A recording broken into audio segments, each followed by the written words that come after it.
Bienvenue tout le monde à l'épisode numéro 3, La famille, le podcast immobilier. Et aujourd'hui, on parle des changements du marché immobilier parce que peut-être que vous êtes présentement en vente ou que vous cherchez à vendre, puis vous vivez un certain stress, une certaine anxiété par rapport au marché immobilier. Et je veux en parler parce qu'on entend des titres alarmants. Et aujourd'hui, là, je vous le dis, je prends une grosse tasse de réalisme, de transparence, d'authenticité, puis je vous parle de plusieurs statistiques. C'est le sujet présentement qui est le plus demandé, le plus jasé. L'immobilier, là, ça fait partie du quotidien de tout le monde parce que se loger, là, c'est dans les besoins de base. Puis présentement, se loger autant locataire que propriétaire, c'est pas facile. Puis là, la première chose, là, je vais vous parler, moi, ça fait 8 ans que je suis courtier immobilier. Fait que j'ai pas juste vécu le marché de la COVID, là. Je suis pas un jeune courtier de là, un an et demi, 2 ans, puis pour moi, là, l'assurenchère, puis vendre en 2 jours, puis c'est pas normal pour moi. Est-ce que je me suis habitué rapidement à ce genre de transaction-là? C'est sûr que oui. Comme les clients ont de la difficulté à s'habituer à ce marché-là, moi, je me suis habitué quand même relativement assez rapidement parce que je dois conseiller les clients dans le marché. Mais je connais un autre type de marché. Puis soyons clairs, là, le marché immobilier est pas en train de crasher. Zéro. Il n'y a pas de crash immobilier présentement. Le marché est en train de se normaliser. Puis ça, c'est le terme qu'il faut se rentrer dans la tête présentement. Le marché est en train de se normaliser. Est-ce que c'est un bon marché, un mauvais marché? Ben, c'est justement ça qu'on va voir aujourd'hui parce qu'on va voir le prix de vente médian et pas le prix de vente moyen. Là, je me suis fait chicaner ces réseaux sociaux régulièrement et rigoureusement parce que je prenais le prix de vente moyen. Là, je vais vous parler du prix de vente médian. Le nombre de ventes effectuées, les inscriptions en vigueur, les délais de vente, les pourcentages de négociation, puis les pourcentages d'intérêt. Puis là, on va faire ça là, de 2016 jusqu'à maintenant pour avoir un portrait clair de l'immobilier dans le temps. Fait que est-ce que ça va mieux? Est-ce que ça va moins bien? Est-ce qu'on a déjà vécu ce genre de mouvement-là, de changement-là, de normalisation-là? C'est ça qu'on va voir aujourd'hui. Mon but, là, c'est de vous donner les outils de réflexion statistique nécessaires pour la réalisation de votre projet ou juste pour votre connaissance parce que il y a beaucoup de stress, beaucoup d'anxiété présentement autour de l'immobilier puis autour de la location. Puis c'est important au moins d'avoir les bons outils pour analyser tout ça.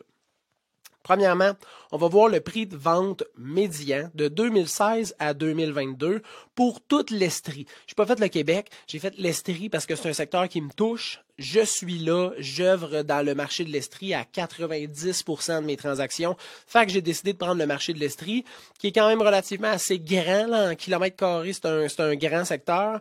On commence prix de vente médian 2016 à 2022, puis là je dirais pas chaque année à chaque statistique, là. Donc 2016, 190 000, 199 000, 209 000, 202 000, une légère baisse, 250 000, 292 000 et en 2022, 337 000. Donc, on a vu une grande augmentation là, entre 2020 et 2022. Mais si on prend déjà l'année en 2017, là, on disait « Wow, hey, les propriétés prennent de la valeur. » En 2018, la même affaire. C'est une année du tonnerre. En 2019, meilleure année, incroyable année. Puis là, 2022, on a un prix médian de 337 000 qui est largement plus que 2019, 2018, 2017, 2016. Puis on dit quand même que c'est un marché qui est présentement en train de crasher. Faut relativiser tout ça, là. C'est super important. Là. Le prix de vente est définitivement plus élevé qu'avant la COVID et que tous les années avant. Donc, on a présentement une santé là, dans le prix médian de vente des propriétés. Puis je veux vous conter une petite histoire. J'ai rencontré des clients, puis eux ont acheté là, un bon bout de temps. Puis là, je fais l'évaluation, puis j'arrive avec l'évaluation, je lui montre les comparables, je lui explique un peu le marché présentement, les délais de vente, les prix de vente, puis j'essaie de les conscientiser dans la normalisation du marché, puis je leur expose deux stratégies différentes. Je dis, vous pouvez la mettre sur le marché à 450, par contre, on est vraiment dans le haut de la fourchette, puis ça aurait été un prix qu'on aurait pu définitivement vendre en avril, mai, juin passé. Actuellement, je vous conseille d'y aller avec 425 000 $. La réponse que j'ai eue, c'est « Mais là, je veux pas la donner quand même, là. » Le propriétaire a sûrement, puis là, je veux pas rentrer dans les détails, mais payé genre 240 000 $ pour sa maison. Ça fait une dizaine d'années qu'il est là. Pas d'investi d'argent là, dans les modifications, pas refait la cuisine, pas refait les salles de bain, pas... Puis on parle de à peu près 200 000 de plus en 10 ans. Ça veut dire 20 000 de gains par année. Puis la réponse que j'ai eue, c'est « Ben là, je vais pas la donner quand même. » là. Puis je comprends cette réponse-là. Puis j'ai beaucoup d'empathie dans sa situation, dans la réflexion. Puis j'imagine que mon Dieu qui aurait aimé ça, pouvoir vendre sa propriété, pic COVID, mais là, c'est plus le temps. C'est plus le moment. C'est un marché qui tend à se normaliser, mais il faut aussi normaliser nos réflexions. T'sais. Fait que ça, c'est une histoire, mais qui en reflète beaucoup d'autres. T'sais, beaucoup d'autres interactions, rencontres que j'ai eues avec les clients, puis c'est sensiblement le message que je me fais dire « Ah, mais là, je veux pas la donner. » Les gains sont excellents si tu as acheté ta maison il y a 10 ans. T'sais. C'est juste qu'ils sont moins bons qu'en avril puis en mai 2022, mais sont définitivement mieux qu'en 2019, 2018, 2017 puis toutes les années avant. Parlons maintenant du nombre de ventes effectuées 2016 à 2022. 4130, ça c'est en 2016, 4130 ventes. 4163, 4399, 4934, 6320 en 2020, 5474 en 2021, qui était une année incroyable. Puis 4174 actuellement, le rajoute à peu près 500, fait je te dirais comme 4700, 4800, c'est pas mal les projections de cette année en Estrie. 4800, là, on est quand même plus élevé qu'en 2018, plus élevé qu'en 2017, plus élevé qu'en 2016, puis à peu près égal qu'en 2019, qui était, rappelons-nous, une année incroyable en immobilier. Fait qu'il y a une baisse par rapport à 2021 puis par rapport à 2020. C'est normal, tu sais. Le taux d'intérêt est plus élevé. Fait que c'est normal qu'il y ait moins de ventes parce que les gens ont moins de pouvoir d'achat. Je vous ai fait le calcul, là, un prêt hypothécaire de 400 000 $ à 1,3 % parce qu'on pouvait avoir ça. Moi, j'ai eu la chance d'avoir ça, puis malheureusement, j'ai signé variable, puis là, présentement, je te confirme, sacrament que c'est pas mon taux d'intérêt. J'espère que ma femme va pas écouter le podcast parce qu'elle va probablement écrire partout. Tu l'avais dit. En tout cas, je te l'avais dit. Puis là, on a acheté 2 chalets à taux variable. Tu l'avais dit. Je te l'avais dit. Mais écoute, j'ai essayé. T'sais. Fait qu'un prêt immobilier de 400 000 $ à 1,3 % d'intérêt, c'est 1561 $ de mensualité. La même chose, mais à 5,5 %, 2450. Fait que c'est genre 10 000 $ de plus par année de paiement de prêt hypothécaire. Fait que tu comprends bien la différence que ça fait pour les acheteurs. Là, là on n'est plus dans le même game, pantoute. Ça n'a pas rapport. Fait que c'est sûr que les gens ont moins le goût d'acheter en fou. Là, d'un autre côté, la location, c'est pas plus facile et c'est pas plus avantageux. Fait que les gens comprennent qu'il faut qu'ils deviennent propriétaires. Mais c'est moins invitant que ce l'était quand on était à 1,3 % d'intérêt. Tu le comprends bien. Ça, c'est sûr et certain. En termes d'inscription en vigueur, donc ça, c'est le bassin de propriété disponible pour les acheteurs. 2016, on continue 2016 à 2022.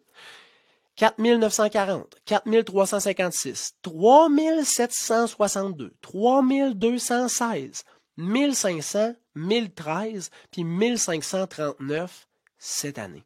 Fait que tu comprends bien qu'on était en baisse déjà depuis un bon bout de temps. C'est pas juste l'an passé là, qu'il y a eu une descente puis un manque d'inventaire. C'est depuis 2016 et même avant ça que lentement, l'inventaire commençait à s'essouffler. Puis qu'est-ce que ça fait quand il manque de propriété? Ben, il y a moins d'offres que de demandes. Puis les prix continue à augmenter, puis il y a une prise de valeur sur les propriétés. Puis c'est ça qu'on a vu, hein. Rappelez-vous les prix de vente médians que je vous avais dit, là, de 190 000 à 337 000, il y a eu une grande croissance. Ben, dans l'inventaire, il y a eu une grande décroissance.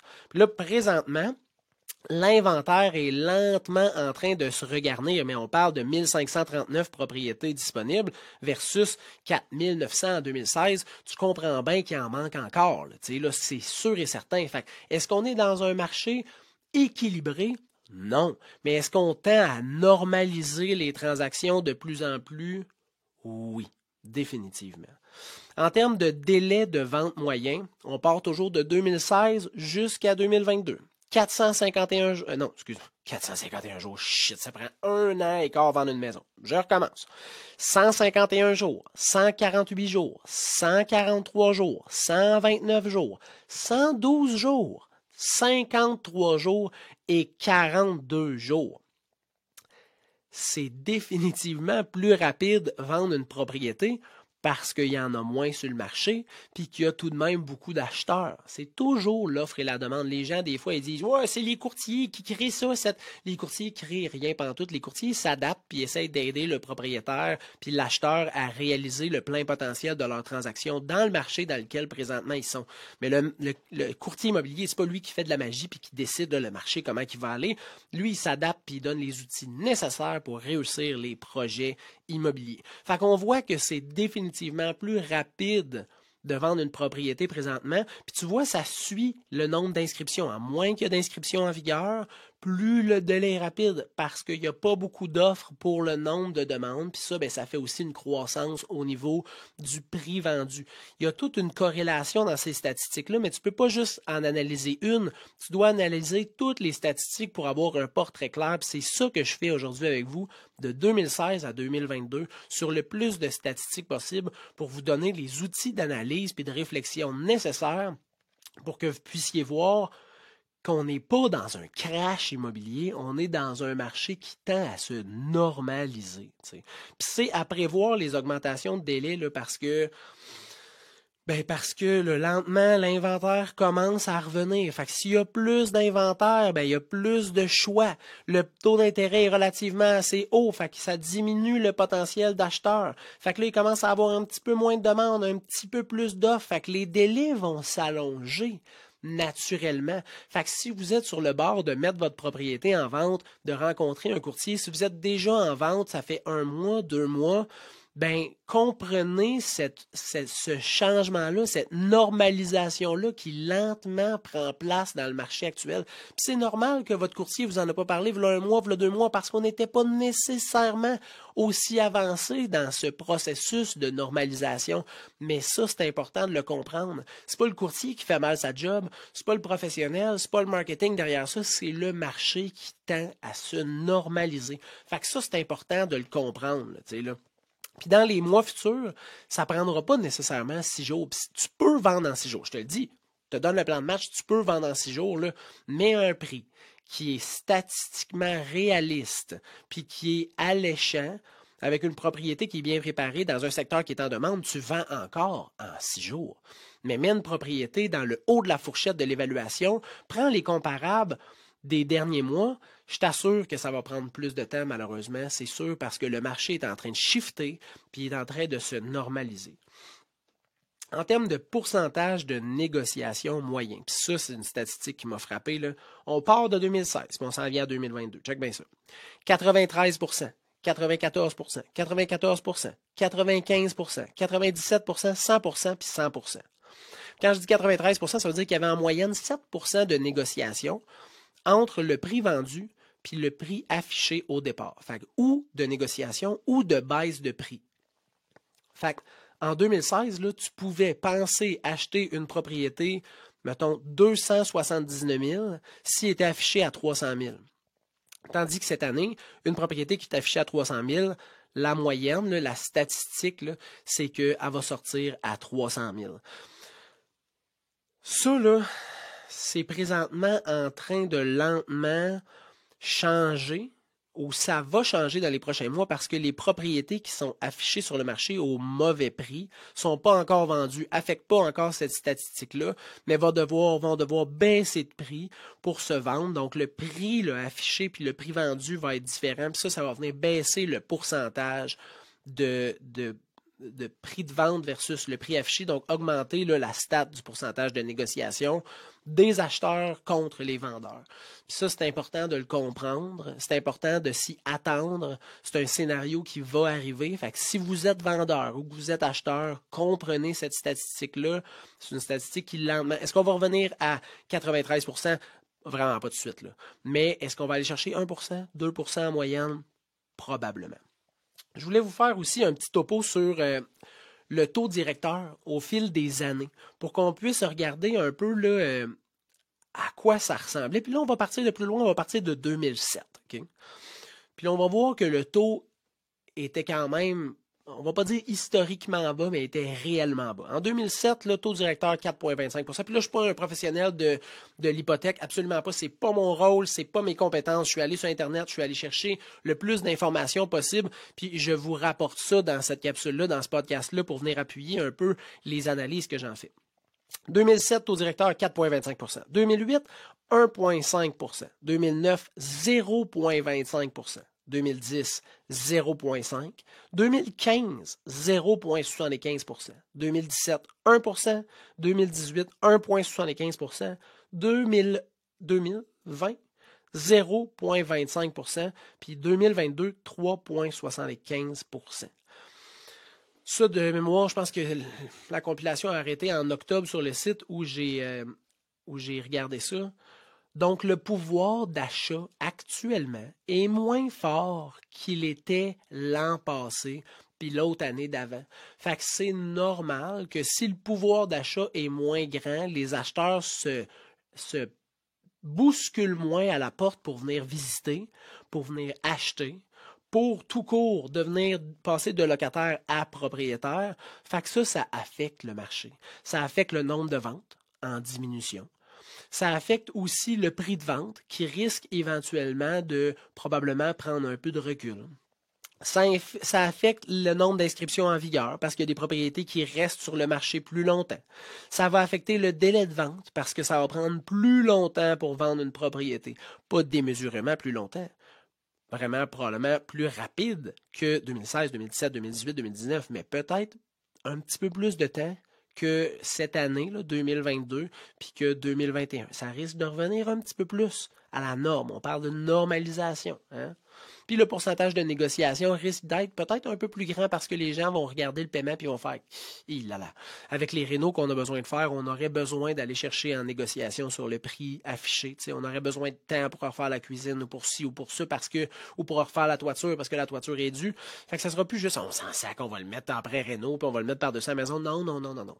Ça va être calculé dans leur projet avant même de prendre possession, puis ça va être calculé dans leur offre d'achat quand ils vont déposer. Fait que ça, c'est les statistiques que je voulais vous parler aujourd'hui. C'est des statistiques super intéressantes. C'est une analyse qui était nécessaire, puis une compréhension qu'on a besoin d'avoir qui est vraiment importante si on se lance dans un achat ou si on est en vente présentement ou on se lance dans un projet de vente éventuel. La normalisation du marché, c'est ça le terme, je pense, qui est le plus juste pour le marché actuel. C'est pas un crash. C'est pas un recul, c'est une normalisation. Le marché est encore excellent pour les deux parties présentement, mais il faut juste bien le comprendre pour avoir des attentes qui sont atteignables. Au niveau là, des vendeurs, je vais faire un petit résumé, là, puis je regarde en bas parce que pour ceux qui me regardent sur vidéo, sur Spotify ou sur YouTube, je me suis pris des notes parce que c'était un podcast qui était relativement assez complet, c'est pas juste mon point de vue. Au niveau des vendeurs, là, il y a eu quand même une belle augmentation de la valeur dans les dernières années. Fait que vous la donnerez pas, votre maison, mais vous irez pas chercher le même montant qu'en avril 2022, c'est pas vrai. C'est plus vrai, malheureusement. Puis ça, c'est un marché qui est en train de changer, puis il faut changer avec lui puis s'adapter, tu sais. Il faut avoir un certain réalisme, puis des attentes qui sont moins explosives. Comme ça, votre courtier va atteindre vos attentes. Vous allez être content de votre succès aussi, vous allez être satisfait de votre vente, puis l'acheteur va réussir à s'entendre avec vous. Pour l'acheteur, l'offre et la demande lentement se stabilisent. Fait que c'est une bonne chose pour toi si tu te lances dans un projet d'achat. Le marché là, se normalise présentement, puis les conditions là, peuvent être présentes. Fait que tu sais, les 12 offres avec 10 pas de conditions d'inspection, là, on en verra potentiellement plus. Parce que les gens vont vouloir faire les choses de la bonne façon, parce que les gens sont plus fous. Ils peuvent plus se permettre d'être fous. Les acheteurs, là, vous pouvez plus vous permettre d'être démesuré dans vos offres d'achat. Il faut être réfléchi, préparé, parce qu'avec le taux d'intérêt actuel, puis avec les valeurs qui fluctuent, hein, peut-être à la baisse un peu, peut-être à la hausse dans les prochaines années, il faut prendre en considération tout ça, puis être préparé, puis avoir un bon plan de match d'achat. J'espère que vous avez apprécié ce podcast-là, cette capsule-là. Moi, pour moi, ça m'a fait du bien d'analyser ça parce que des fois, je me remettais en question, assurément sur mon discours avec les vendeurs, parce que après avoir fait cette analyse-là, le mot normalisation risque de ressortir dans mes rencontres avec les acheteurs, avec les vendeurs, dans mes visites libres, dans mes présentations pour la prise d'un mandat. La normalisation du marché, c'est quelque chose qui est à comprendre. Ça va améliorer les interactions entre toutes les parties qui œuvrent dans l'immobilier pour les prochains mois, la prochaine année. Parce que si on comprend ça, nos attentes sont définitivement plus réalistes. Et on va être capable de tout le monde avoir un sentiment de réussite dans nos projets immobiliers. Je vous souhaite une super bonne journée. Je vous remercie d'avoir participé, d'avoir écouté à ce podcast-là, de l'avoir regardé sur YouTube, d'avoir interagi sur TikTok, sur mes propos, sur les stats que je vous dis. Je trouve ça vraiment le fun que vous me suiviez et je vous dis à l'épisode 4. On se revoit bientôt. Bye.